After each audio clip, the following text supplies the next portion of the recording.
वैसे अगर हम महासागर की बात करें तो आप सबको तो शायद पता ही होगा कि हमारे अर्थ पर 5 महासागर पाए जाते हैं, जिनमें से सबसे बड़ा है पैसिफिक ओशियन, प्रशांत महासागर, जो कि 165 मिलियन स्क्वायर किलोमीटर में फैला हुआ है। ये इतना बड़ा है कि हमारे धरती की सारी लैंड, रेगिस्तान, पहाड़, जंगल, झील और तालाब भी मिला दें तो भी कुछ जगह बाकी रह जाएगा। आपको जानकर हैरानी होगी कि हमारी दुनिया का total land 148 million square kilometre में ही फैला हुआ है। इस आलीशान महासागर में सिर्फ कुछ ही आइलैंड हैं और वो भी इतने छोटे कि गूगल अर्थ पर अगर आप देखेंगे तो ये सिर्फ एक छोटे से डॉट के जैसे ही दिखाई देते हैं। और हैरत की बात यह है कि इनमें से ज्यादातर आइलैंड ऐसे हैं जिस पे इंसानों ने आज तक पैर नहीं रखा। ये सब हम आपको इसलिए बता रहे हैं कि इस ओशियन में अगर कोई इंसान खो जाता है तो उसके मिलने की चांस ना के बराबर होता है। लेकिन आज हम एक ऐसे इंसान के बारे में बताने जा रहे हैं जो अपनी एक 7 मीटर के बोट पे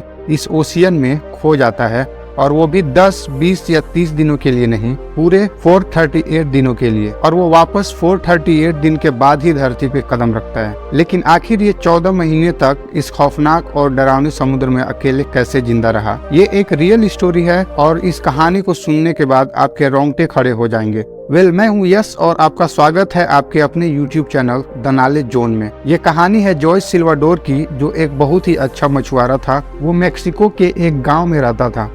बात है 17 नवंबर 2012 की, जब एक छोटे से गांव से निकला और इस गहरे समुद्र में मछली पकड़ने के लिए उतर गया। उस वक्त सिल्वाडोर के साथ उनका एक दोस्त भी था और उनका प्लान था कि वो अगले 30 घंटे तक मछली पकड़ने के लिए निकलेंगे, और उन्होंने उसी के हिसाब से खाने और पीने का सामान लिया। इस बोट पर सिर्फ एक रेफ्रिजरेटर था जिसमें वो मछली पकड़ कर रखने वाले थे। उनको इस बात का जरा सा भी अंदाजा नहीं था कि आने वाले 14 महीने उनके लिए कितने खौफनाक होने वाले हैं। वो मेक्सिको से 120 किलोमीटर दूर समुद्र के अंदर अपना जाल डाल तो दिया। खैर, थोड़ी देर तक तो सब कुछ प्लान के हिसाब से ही चलता रहा, लेकिन अचानक एक खतरनाक तूफान ने दस्तक दी। शुरुआत में हल्की हवाएं चल रही थी और थोड़ी थोड़ी बारिश भी हो रही थी, लेकिन सिल्वाडोर ने उसे नजरअंदाज किया और आगे बढ़ता चला गया। लेकिन सिल्वाडोर को क्या पता था कि ये रिस्क उसे कितनी भारी पड़ने वाली है। जब हवाओं की रफ्तार बढ़ी तो सिल्वाडोर समझ चुका था कि वह एक खतरनाक तूफान में फंसने वाला है, और ऐसा ही हुआ। खैर, किसी भी तरह तूफान को मात देते हुए वो दोनों अपने बोट का रफ्तार बढ़ाते हुए शहर की तरफ मोड़ दिए। बहुत स्पीड से 6 घंटों तक अपनी बोट को भगाते रहे और वो तूफान को बहुत पीछे छोड़ चुके थे। वहां से उनका शहर करीब 20 किलोमीटर बाकी रह गया था और वो अपने शहर के पहाड़ियों को ठीक तरह से देख पा रहे थे। लेकिन शायद उनका किस्मत उस वक्त उनका साथ नहीं दे रहा था। अचानक से उनका बोट का मोटर खराब हो जाता है और तूफान में तो उन्होंने अपना चप्पू और खाने पीने की चीजों से भी हाथ धो बैठे थे। अब अचानक से हवा का रुख बदला और उन्हें वापस समुद्र की तरफ ढकेलने लगा। वो बेबस होकर अपने शहर को दूर छूटता देख रहे थे। उनके पास कोई चारा ही नहीं था। उनके पास कोई चारा नहीं था, लेकिन एक आखिरी उम्मीद अभी भी उनके पास थी, जो कि था उनका रेडियो। उन्होंने अपनी टीम से कांटेक्ट करने के लिए बहुत कोशिश की, लेकिन टीम से कोई जवाब नहीं आया, और ऐसे में उनकी रेडियो की बैटरी भी पूरी तरह से डिस्चार्ज हो चुकी थी। और इसी के साथ उन्होंने अपनी आखिरी उम्मीद भी खो दी, और अब वो अपने मंजिल से 400 किलोमीटर दूर आ चुके थे। वैसे बाद में उनकी टीम ने उन्हें ढूंढने की बहुत कोशिश की, लेकिन इतना बड़ा समुद्र में उनकी एक छोटी सी बोट को खोज पाना बहुत ही मुश्किल था, और वो इसमें असफल रहे। अब वो समुद्र के बीचों बीच फंसे हुए थे। ऐसे में उनके पास ना तो खाने के लिए कुछ था और ना ही पीने के लिए पानी। भूख से हाल बेहाल हो चुका था और हालातों ने उनसे वो करवाया जो कि वो सपने में भी नहीं करना चाहते थे। वैसे आपने ये वाली कहावत तो सुनी ही होगी कि मरता क्या नहीं करता। हालांकि वो मंझे हुए मछुआरे थे, तो अपनी भूख मिटाने के लिए उन्होंने हाथ से ही मछलियाँ पकड़ी और बोट पे बैठे पंछियों को पकड़ के उन्हें कच्चा ही खाते रहे, क्योंकि उनके पास दूसरा कोई भी चारा नहीं था। और समुद्र में तैरती हुई प्लास्टिक की बोतलों में उन्होंने बारिश का पानी इकट्ठा किया और पीने लगे। लेकिन जब बारिश का नामो निशान दूर दूर तक नहीं होता था, तब वे कछुओं और मछलियों के खून और अपना पेशाब पिया करते थे। मेंटली तौर पर उन्हें कितना दुख हो रहा होगा, हम सबके लिए कल्पना कर पाना भी मुश्किल है। और जैसे तैसे 4 महीने गुजरे, लेकिन सिल्वाडोर का जो साथी था वो इस दुख को बर्दाश्त नहीं कर सका और वो सुसाइड कर लिया। अब सिल्वाडोर अकेला पड़ गया। उसने अपनी साथी के बॉडी को 6 दिनों तक बोट पे ही रहने दिया और वो उस डेड बॉडी से बात करता रहा। करीब 6 दिन बाद भारी मन से उसने बॉडी को समुद्र के हवाले कर दिया।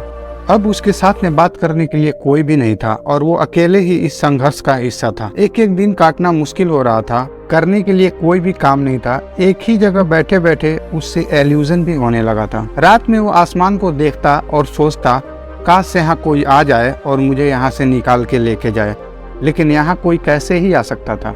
जैसे तैसे 6 महीने गुजर गए और सेल्वाडोर, जो कि इस दुनिया का सबसे बड़ा महासागर के बीचों बीच में पहुंच गया था और उसे नहीं पता था कि वो कहाँ पर है और उसके साथ अब क्या होगा। और वो भी अपने जीने की उम्मीद लगभग खो चुका था। लेकिन एक दिन उसे एक बड़ी कार्गो शिप दूर से गुजरते हुए दिखाई दी, लेकिन छोटी नाव और फ्लेयर गन ना होने की वजह से शिप के क्रू मेंबर्स उसे ना देख पाए। सेल्वाडोर ने खूब चिल्लाया, लेकिन किसी की नजर उस पर नहीं पड़ी और 6 महीने बाद मिली एक उम्मीद फिर से मर गई। सेल्वाडोर के सर के ऊपर से बहुत सारे हवाई जहाज गुजरे, लेकिन सिग्नल ना देने की वजह से सेल्वाडोर के पास कुछ नहीं था और सेल्वाडोर अपने गांव से करीब 10,000 किलोमीटर की दूरी पर था। उसने पूरी तरह खुद को भगवान के भरोसे छोड़ दिया। समय के साथ साथ उसके पास कई शिप और जहाज गुजरे, लेकिन मदद के लिए कोई आगे नहीं आया। सेल्वाडोर तो मरा नहीं था, लेकिन उसकी हालत जो थी वह मरे हुए इंसान से कम नहीं थी। वो तो सेल्वाडोर की जिंदगी की चाहत ही ऐसी थी जिसकी वजह से वो 400 दिनों तक इतना कष्ट झेलने के बावजूद भी जिंदा रहा। सेल्वाडोर ने न चाहते हुए भी एक ऐसा वर्ल्ड रिकॉर्ड बना लिया था जो कि इस पूरी दुनिया में चाह कर भी कोई बनाने की नहीं सोचेगा। बिना किसी सोर्स के समुद्र में 400 दिन तक रहा। आखिरकार 438 दिन बाद 30 जनवरी 2014 को उसने देखा कि कुछ नारियल समुद्र में तैर रहे हैं और वो पहली बार एक आइलैंड देखा। उसकी नजर उस आइलैंड पर पहुंची तो मानो मुर्दे के शरीर में जान आ गई हो। अब वो किसी भी तरह का रिस्क नहीं लेना चाहता था, इसलिए उसने बोट से कूदकर पानी में तैरने लगा और अपनी पूरी जान लगा दी उस आइलैंड तक पहुंचने में, और इसमें वो सफल भी हुआ। अगर वो इस आइलैंड को मिस कर देता तो जो अगला आइलैंड था वो करीब 5,000 किलोमीटर दूर था। वो जैसे ही इस आइलैंड पे पहुंचा, 438 दिन के बाद पहली बार जमीन पर कदम रखा, लेकिन इतने दिनों तक एक ही जगह बैठे रहने की वजह से वो ठीक से चल नहीं पा रहा था। उसकी आंखों की रोशनी बहुत ही कम हो गई थी। उसने आइलैंड पर कदम रखते ही थोड़ा रेंग कर आगे बढ़ गया, क्योंकि उस समुद्र से उसको नफरत सी हो गई थी और वो थोड़ा आगे जाकर बेहोश होकर गिर पड़ा। ये आइलैंड उसके स्टार्टिंग पॉइंट से 11,000 किलोमीटर दूर था और जब उसे होश आया तो अपने पास आइलैंड के लोकल गार्ड को देखा। 438 दिन बाद पहली बार उसे किसी इंसान से सामना हो रहा था। उन्होंने तुरंत टीम से कांटेक्ट किया और उन्होंने सेल्वाडोर के बारे में बताया। फिर पुलिस को पता चला और देखा तो जोइस के टखने सूजे हुए थे, आंखों की रोशनी बहुत कम हो गई थी, वह बहुत ही कठिनाई से चल पा रहा था। तो पुलिस को लगा कि जोइस के साथ किसी ने हिंसा की है, परंतु जोइस ने उन्हें सच बताया और इस बात की इन्वेस्टिगेशन की गई, जिससे पता चला कि वो बिल्कुल सच कह रहा है। सेल्वाडोर जब घर वापस लौटे तो उन्हें देखकर सभी हैरान रह गए, क्योंकि सबको लगा था कि वो अब इस दुनिया में नहीं रहे। उनके लौटने पर जोइस के माता पिता व उनकी बेटी की खुशी का ठिकाना नहीं रहा। जोइस के जाने के बाद उनकी 14 साल की बेटी फातिमा अपने नाना नानी के साथ रहने लगी थी। खैर, अब जोइस अपने परिवार के साथ है और वो अपनी पिछली जिंदगी भुलाकर नॉर्मल होने की कोशिश कर रहे हैं। लेकिन अब उन्हें इस समुद्र के नजदीक जाने से भी डर लगता है और अब वो मछली नहीं पकड़ते। जो भी हो, पर जोइस सेल्वाडोर की हिम्मत काबिले तारीफ है, क्योंकि इतने दिन खौफनाक जिंदगी जीने के बाद भी उन्होंने जिंदगी की उम्मीद नहीं छोड़ी और अंततः जिंदा वापस लौट गए। उम्मीद है आपको हमारी ये वीडियो जरूर पसंद आई होगी। तो आप भी हमारी YouTube फैमिली का हिस्सा बनिए और जुड़िए हमसे। चैनल को सब्सक्राइब करके बेल आइकन जरूर दबा दीजिए। ये वीडियो आपको कैसी लगी कमेंट बॉक्स में अपनी राय जरूर रखें। जल्द ही मिलते हैं अगले वीडियो में, तब तक के लिए अपना ख्याल रखिए।